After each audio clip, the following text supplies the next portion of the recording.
Hi, it's Eva Cartman, and you're listening to the Dream Big podcast show, the place to go to learn, laugh, and grow. Today we welcome Bethany Hamilton, an unstoppable surfer and mom. You ready? It's time to dream big.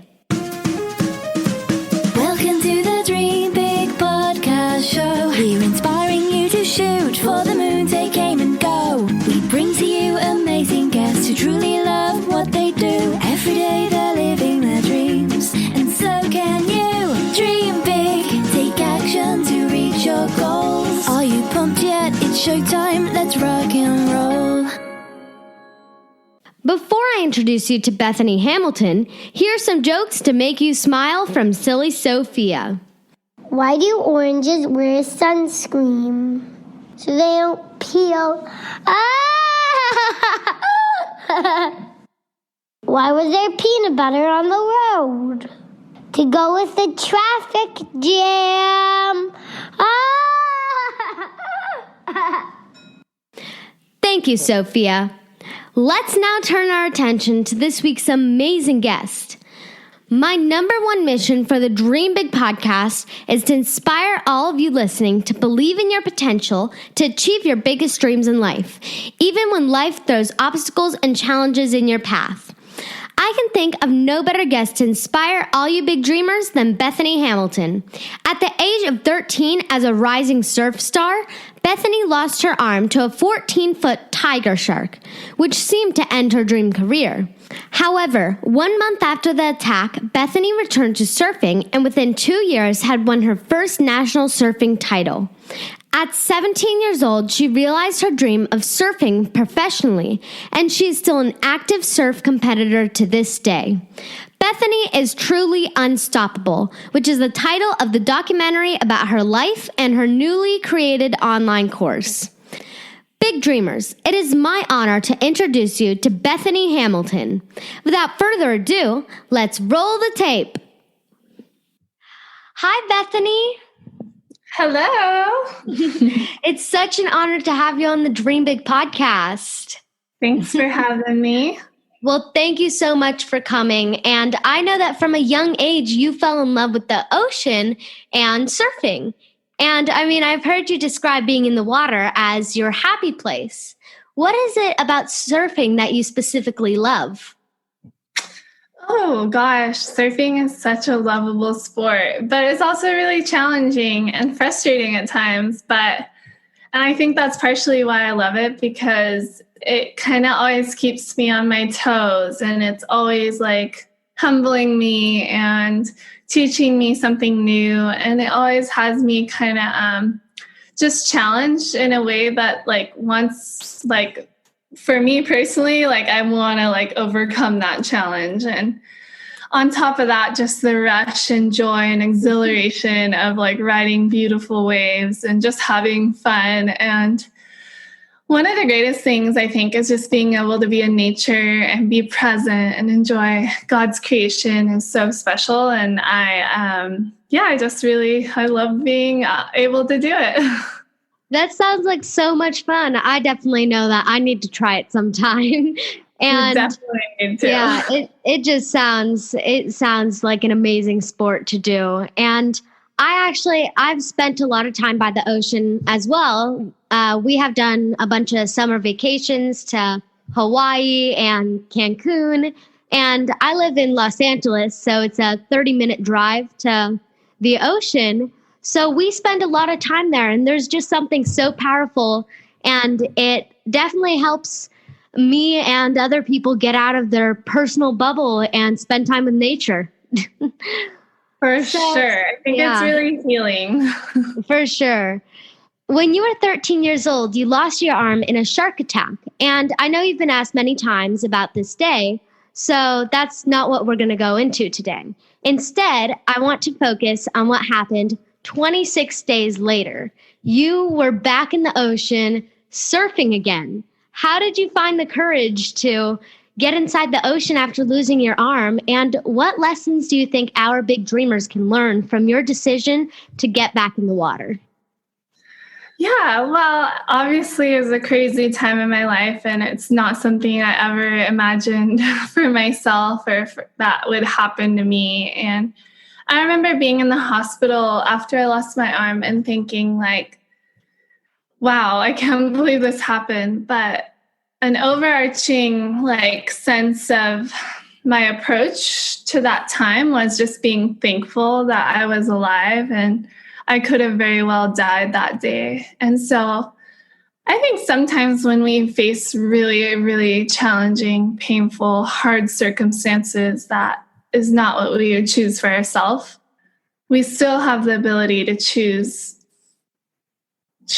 to be thankful and find the good in whatever it is that we're facing. And I know at times that can be like nearly impossible, but I think just being able to breathe and be alive and know that you can overcome is so important. And so when I was laying in the hospital, I also had a visit from a friend. His name was Mike Coots, and he had lost his leg to a shark, and he learned how to surf with one leg. And that day he said he went surfing and he practiced popping up with one arm, and he's like, hey, I think it's fully possible. So I got this like light bulb of like inspiration and hope. And it wasn't like I thought I would never surf again. I just didn't know if it was even possible. And I don't know, my mind wasn't quite maybe ready for thinking about what I could do. I was just still healing and like just in the hospital.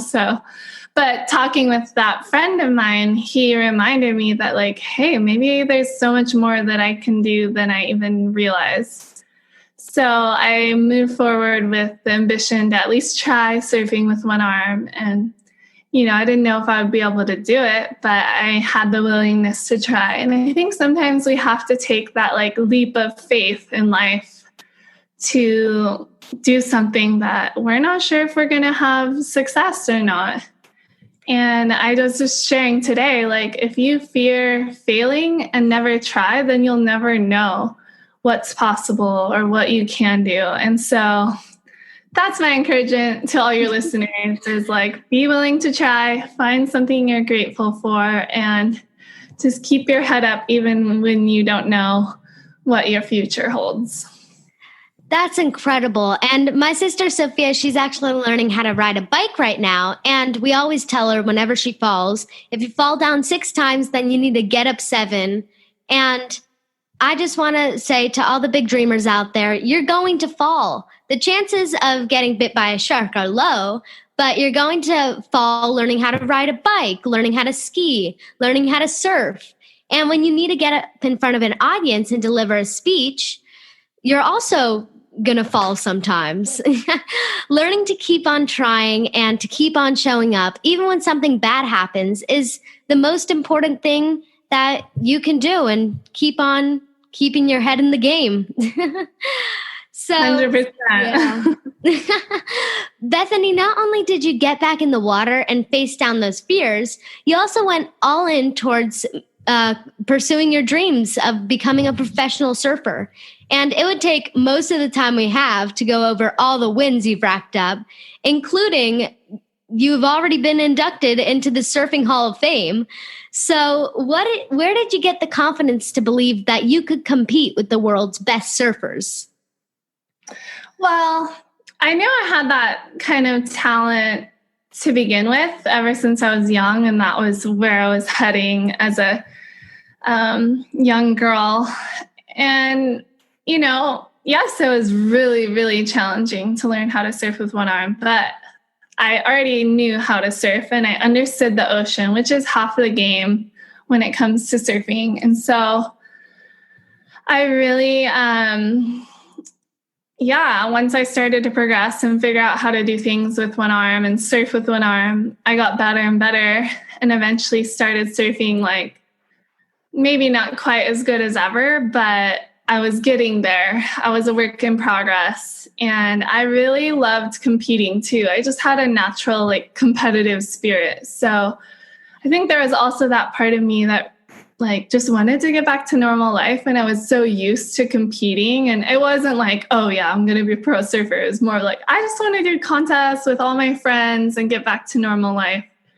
But then I started to like my first event, I made it to the finals. I didn't win that event, but it was huge just to make it to the finals because competing against girls with 2 arms while I had one was a big challenge and it wasn't easy. But that kind of slowly like progressed, and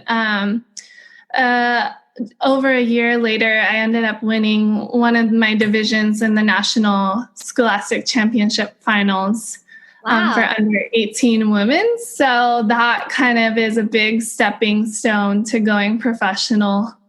And that helped me believe that I could. And then from there, I just kind of put my head down and worked hard.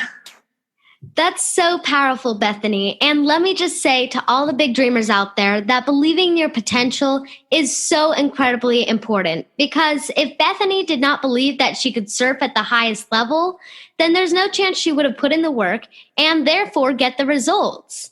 So I'm sure that there were a lot of naysayers, people who told you either directly or wrote online that there's no way you could be a professional surfer with only one arm.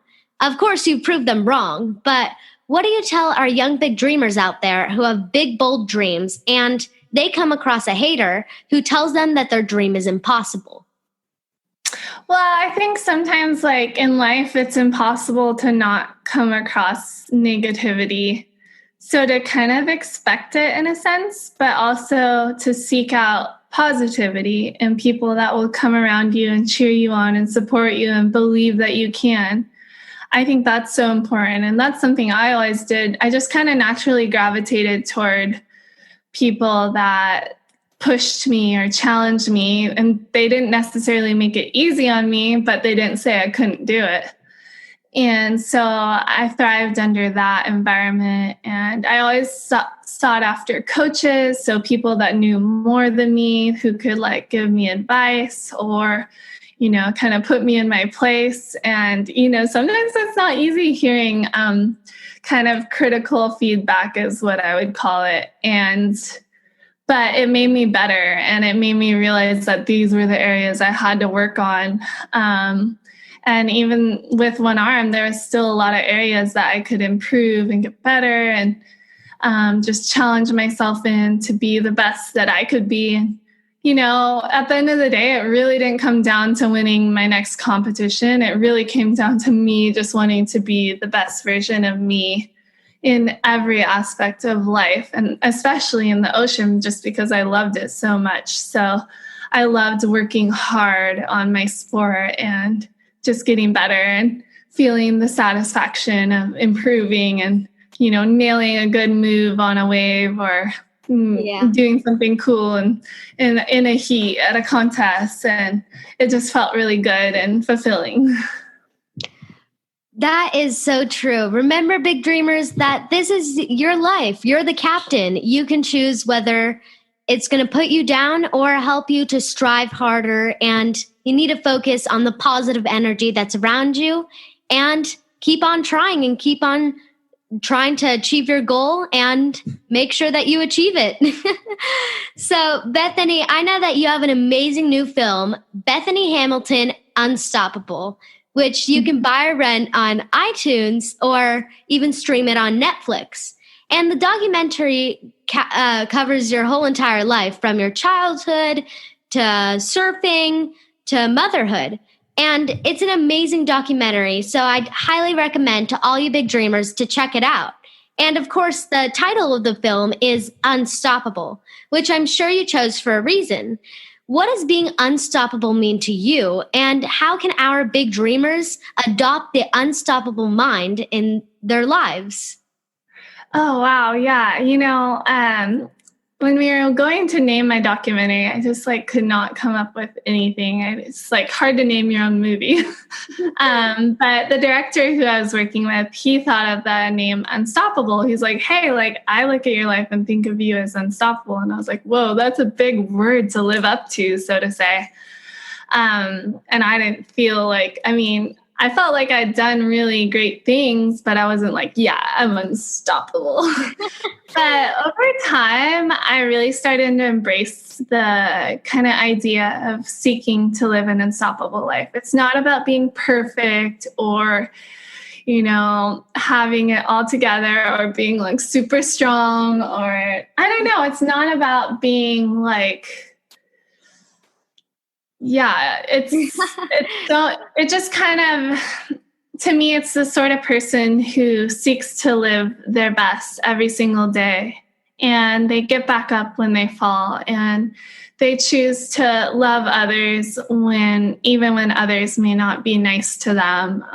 It's the sort of person who reminds us that we can be courageous and that we can be fearless and that we can overcome. And I believe everyone can be unstoppable, so to say, so that when those harder times in our life come, we can get back up and keep charging and doing the things we love to do. And now I get to do a lot of mentorship through my online course. It's called The Unstoppable Life. So if you guys want to check it out, it's pretty awesome, and it will help equip you guys in the areas that you may not be thinking about, like having a strong mindset, overcoming obstacles, being grateful, being healthy, because I think you need to be healthy to be able to reach some of our harder dreams in life. Yeah. And so much more. But yeah, I think it's like a lifestyle in the end. Well, I know for sure that we'll be putting links to your course down in the show notes. And also, I know that we'll be having a raffle for your course as well. And I could actually, it's going to be so much fun. I could not agree more with that philosophy. If you want to achieve big dreams in your life, you're going to run into obstacles and detours, and you need to have an unstoppable mindset in order to achieve your big dreams, especially when things are difficult and challenging. You need to stay healthy and keep on going and love everybody around you. So we've talked a lot about surfing. I wanted to ask you about what I know brings you your most joy, your family.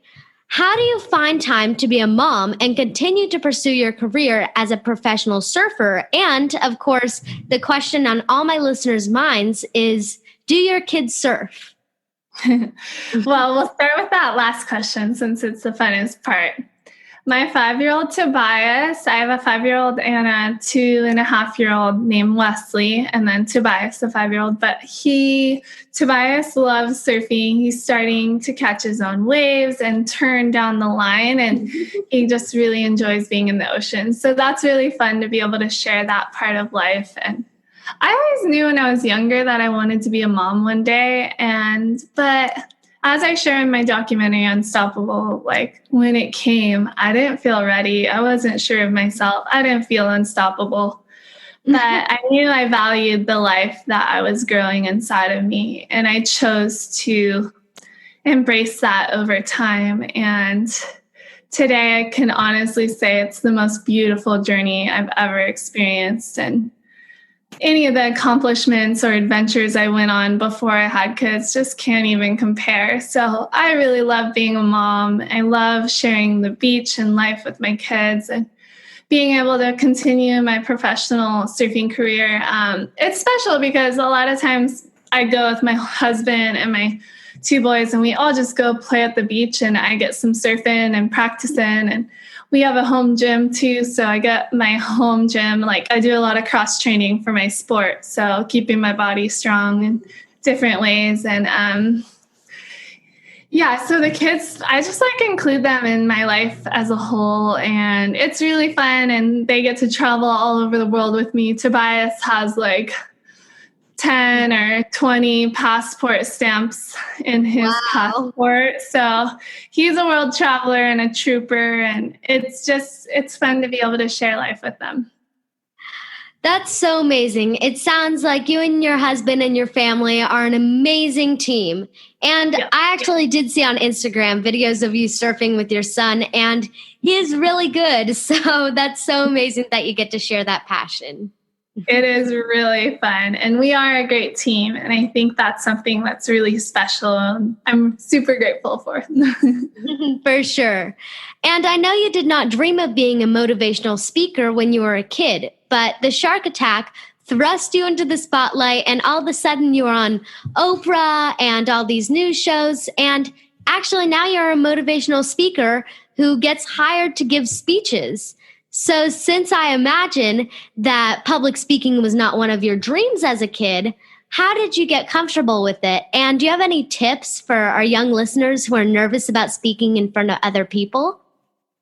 Yeah, so I definitely was not into motivational speaking. And I remember when I was really young, I did some kind of like public events where I would just do a question and answer with someone on a stage.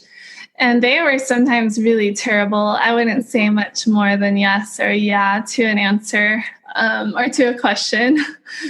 But over time, I really started to get better at it, and therefore I started to enjoy it more. And then after a while, I really started to like it and want to do it. And I just saw the beauty of being able to share our stories. And maybe you're not posed in front of a lot of people doing your speaking, but I think there's a beauty in sharing our stories and the things we face in life and how we overcome. And we can all be an encouragement to those around us, like you are doing with your podcast. It's awesome. But for me, my journey, like I said earlier, I started to seek after people to help me get better at speaking. So I would get coaches or I'd get feedback. Sometimes I would have someone film it and then watch it back. And after a while, I started to just naturally get better. And then also with the coaching, that helped me a ton. And even today, I still get coaching. I still get advice from people on how to make my motivational speaking more purposeful or life-giving to those who get to hear it. And so it's really fun for me to kind of continue to better myself. You're never too old to like keep learning and growing. And that's something I hope I always carry with myself. And yeah, it's such an honor now to be able to speak to people and share my life with them and encourage them to be adapting and unstoppable. Well, that's great advice, Bethany. And I think, big dreamers, if you can remember Bethany's unstoppable mindset, that can also be important when you're getting ready to go on stage, believing that you can do it. And even if it doesn't go perfectly, knowing that it's part of the journey will improve. And if you keep on at it, you'll definitely improve. I think too, just talking about something that you love or enjoy, like it makes it that much easier to talk about versus like trying to motivationally talk about something that isn't necessarily a passion. So finding something that's kind of like your niche or something that like just gets you really happy to talk about, and starting there will be really helpful. For sure. So these last couple questions that I have are pretty short questions. So they're kind of like rapid fire ones. Okay. If you go back in time and talk to your 10-year-old self, what would be the best advice? Ooh, I